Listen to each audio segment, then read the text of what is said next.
So this is a dead radiator, and I gotta say, it was not what I planned on spending my weekend doing. I was planning to get some fishing in. However, this thing went out on me, and I'm kind of kicking myself now because I think I saw some warning signs and I should have known. Anyway, happy to have it done. I'm not the world's greatest mechanic, and I don't know if any of you are familiar with that kind of panic sensation you have when your primary means of transportation is in pieces in your driveway and you're not sure you can get all the pieces back together. Well, I had that experience this weekend, and I'm happy to say it's all back together. So now I can go back to at least putzing around with the kayak a little bit. I'm going to mount a couple more things to it, or start that project. I'll show you here in a little while. Next thing I want to add is this is a Scotty little paddle clip. It's made in Canada. Hey, cool. It's pretty convenient. I mean, this kayak comes with this system here, which isn't terrible. It's just not something really quick, you know, when you're sitting inside the kayak. You know, I'm going to put the seat on real quick so you kind of get an idea in reference to that. Be right back. And so there you go. You see, you know, if you're sitting here, you're kind of reaching back over here, trying to one-hand this sometimes can be a... Yeah, it's not really quick. It's nice and secure is what I like about it. What I would actually like is if there's a way I could mount this somewhere to where I could quickly snap the paddle in and then if I want to make it good and secure, then I would come back and hit this thing. That I think would be the best of both worlds. I don't know if it's going to work the way I want it.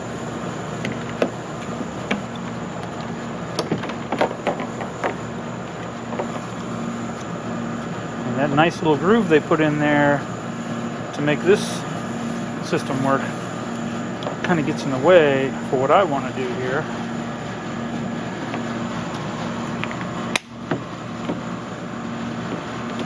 See if I did manage to put that in there.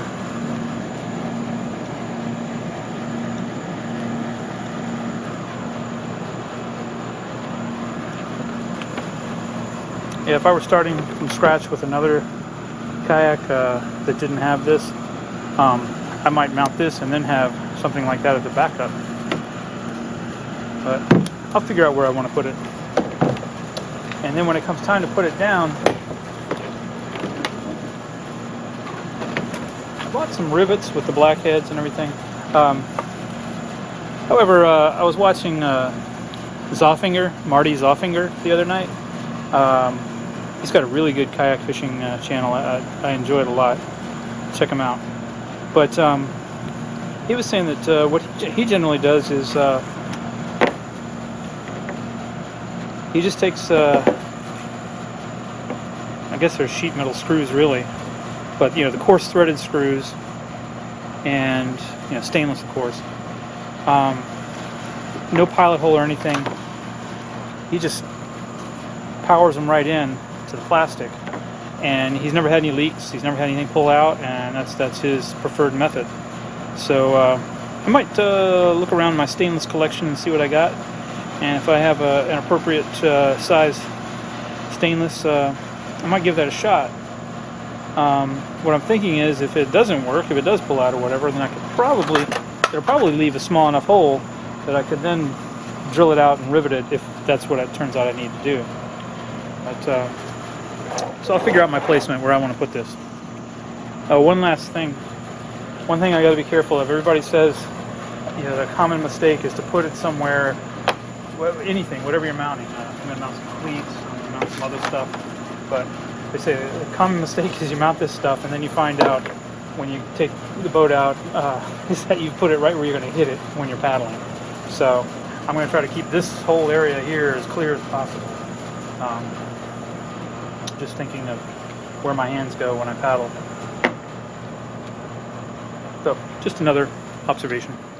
I decided I think I'm going to go a completely different route. I've got these tracks built in here already. They're supposed to be for pole mounts and all kinds of crazy stuff. Being as how they're made of plastic, I don't even know how well I would trust them as pole mounts, but anyway.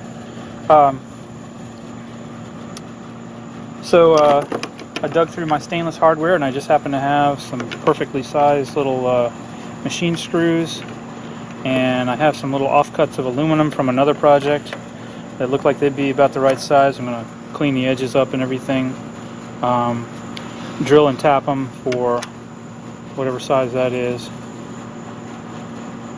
1024 or something like that. I could either make the big long one that this would fit to, or I could just make a couple short ones. I'll figure that out later, but yeah, so that way I can put it here, try it out, see if I like it, and just go from there.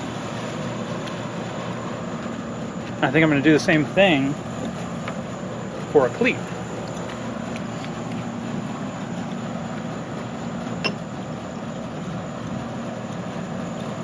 See how I like that. I actually have some other screws. See, sometimes being a hoarder pays off. These will fit in there. I'll have to drill that out a little bit, but I'll make these fit in there. So I can do the same thing. Have a couple cleats mounted. Actually, it won't work here because it'll get in the way. But I can put one over here. Yeah, that'll work. So if I want to anchor off. I also bought some little pad eyes because I want to do the anchor trolley deal. That's gonna require some more figuring though as to where I want all that stuff to go. Alright, let's go play around. And so these guys right now are sitting at about 6'11". Whoops, that says 6'14". I had figured out about 6. Yeah, 6'13", 6'14", 6'12", something like that. The top is rough, so I mean, we're not talking precision here. Wait a second, what is that? Oh, I think my battery's fritzing out on me, yeah. Here we go. Let's try that again. Yeah. Let's call it 6'14", just an average. Alright, so that's sitting at 6'14". I measured the track out. It's almost exactly 600 thousandths, which, I don't know, I think maybe it's supposed to be 1.5 millimeter or something. I'm not sure. Anyway, so I'll take these down to 575. I'll just touch off and then come up 25 thousandths, and that should fit fine. I mean, this thing here, which fits in there, you know, good enough, is you know, under 540. So 575 should be, you know, nice, and should give it plenty of wiggle room, so it won't bind or anything, and at the same time should you know, make use of the track pretty well. Alright, so I'm just gonna shave these down, bring it down to 575.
Alright, I'm not sure how far I got earlier before my battery kicked out, but this is my final pass.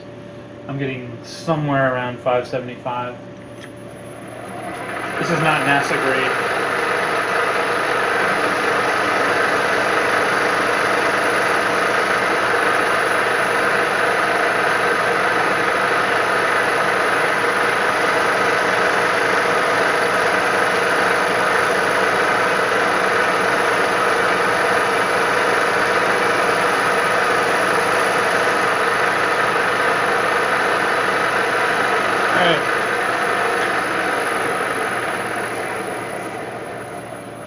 Should be about right.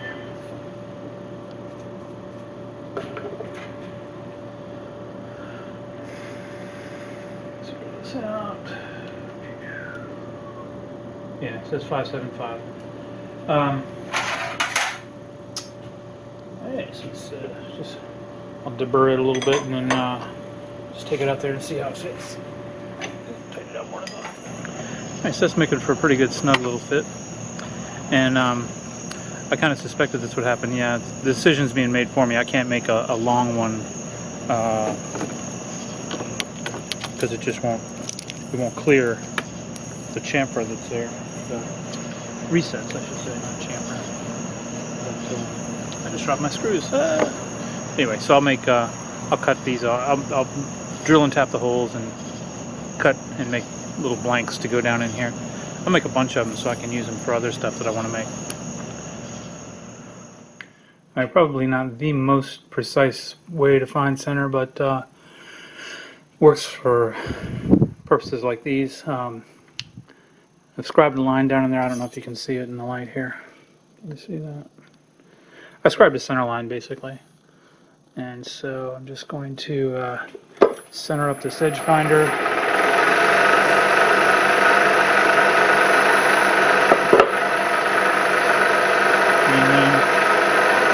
Put it on my scribe.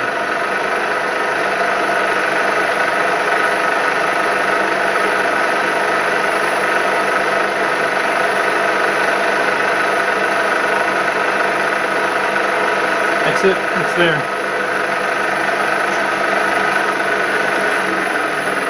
So that's my center. Now I'm just going to decide, you know, how long I'm going to make each of these and therefore where I want to drill each hole, and I'll just do these one after the other. Boop, boop, boop. And so I was right, these are in fact 1024s. See if that's focusing.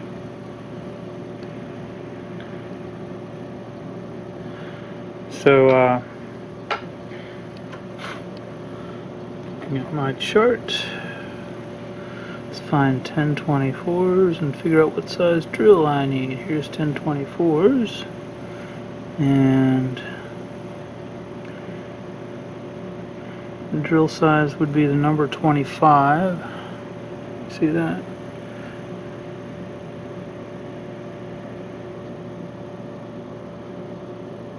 Or 0.1495. So I'll get the correct drill out and go to it. I'm going to cheat a little bit. If this was if this required more precision, I would use a center drill. I'm not going to bother with that.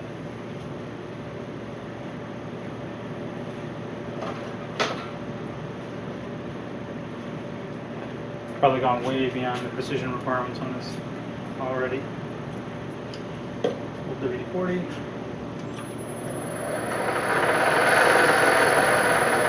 Dial it down a little bit. Take off the carriage lock.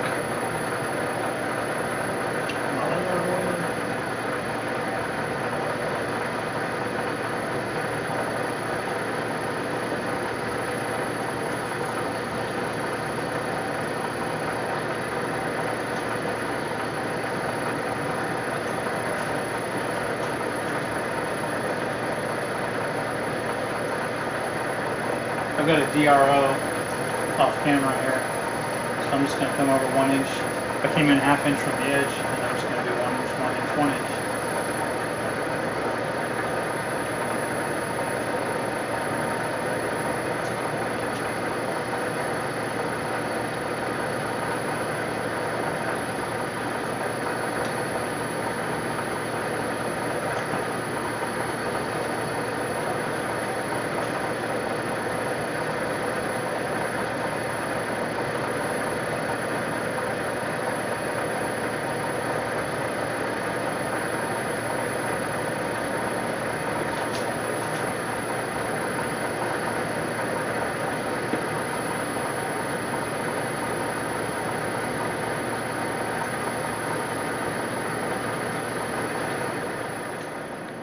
I'm thinking I should start a series of videos called Hold My Beer. This would be episode 1. I'm going to try something. I've seen Double Boost do this all the time. This is not the way you're supposed to tap holes, but he gets away with it. So let's see what happens.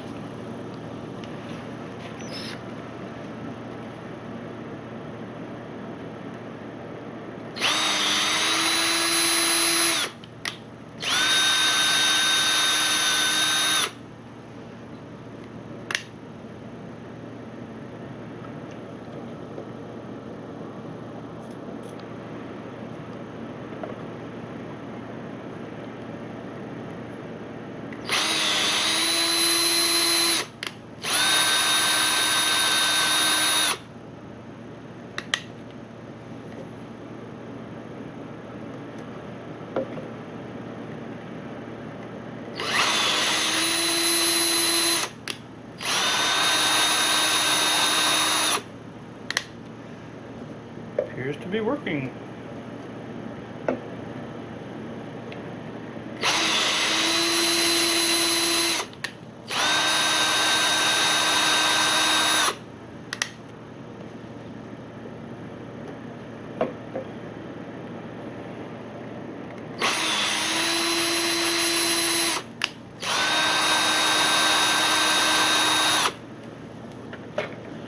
Well,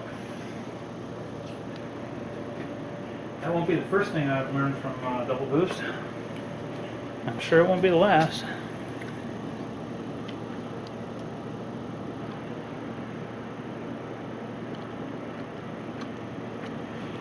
There you go. That's pretty nifty. Alright, I'm gonna do the rest of these and then call it a night. Tomorrow I will cut these, sand the edges and all that stuff, and putz around with the kayak some more. Oh, by the way, I wanted to mention something.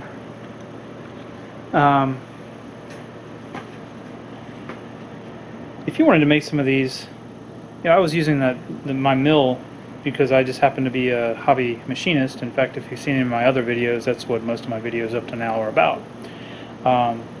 But most people don't have a Bridgeport in their garage, and you don't need one of those. You could do this easily with a drill press, even with just a hand drill. The only thing that I'm wondering about, I don't know what luck you'd find finding this stock this size. This is 0.575 is what I milled it down to. But if you could find some aluminum strip that was close to that, you could sand it down, file it down, whatever. Make you a center line. Punch you some little hole guides for your drill bit. Drill them out, tap them out. Use a hacksaw to cut these. It could all be done with very simple tools. Just watch Zoffinger and the things that he builds for his kayak with just really simple stuff that he has in his shop. I'm just using the tools that I have, but you don't need them.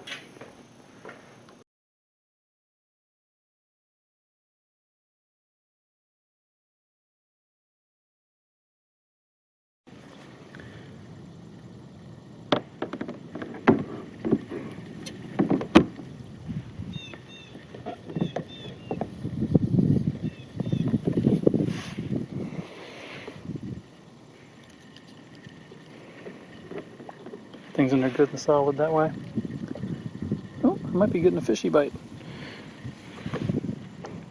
Just stuck my pole over there in between casts to show you how the thing was working.